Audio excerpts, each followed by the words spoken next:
11 to 14. Welcome to the Fiddy Working Heritage Farm. This open-air museum gives you the experience of agriculture and rural life in the English countryside at the end of the 19th century.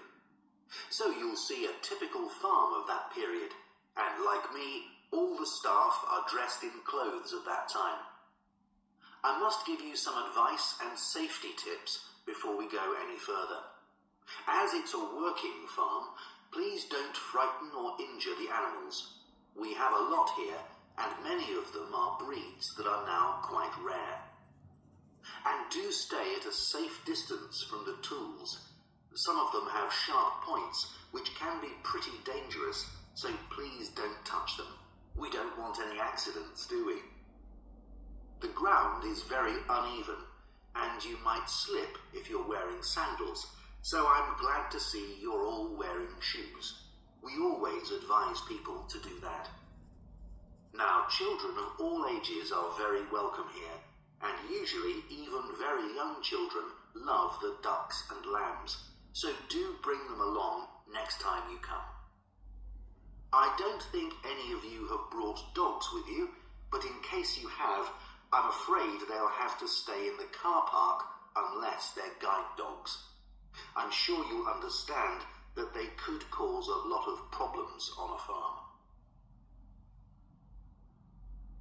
Before you hear the rest of the talk, you have some time to look at questions 15 to 20.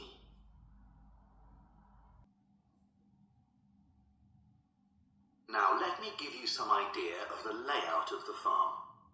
The building where you bought your tickets is the new barn immediately to your right, and we're now at the beginning of the main path to the farmland, and of course the car park is on your left.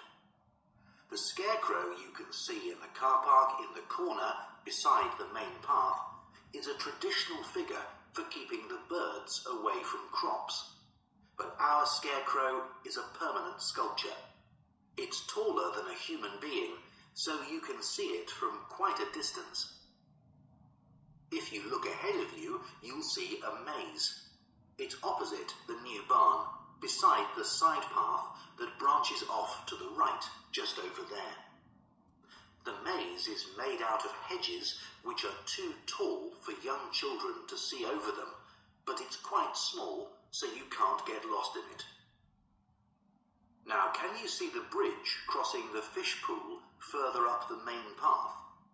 If you want to go to the cafe, go towards the bridge and turn right just before it. Walk along the side path and the cafe's on the first bend you come to. The building was originally the schoolhouse, and it's well over 100 years old. As you may know, we run skills workshops here, where you can learn traditional crafts like woodwork and basket making. You can see examples of the work and talk to someone about the courses in the Black Barn. If you take the side path to the right, here, just by the new barn, you'll come to the Black Barn, just where the path first bends. Now, I mustn't forget to tell you about picnicking, as I can see some of you have brought your lunch with you. You can picnic in the field, though do clear up behind you, of course. Or if you'd prefer a covered picnic area, there's one near the farmyard, just after you cross the bridge. There's a covered picnic spot on the right. And the last thing to mention is Fiddy House itself. From here you can cross the bridge, then walk along the footpath through the field to the left of the farmyard.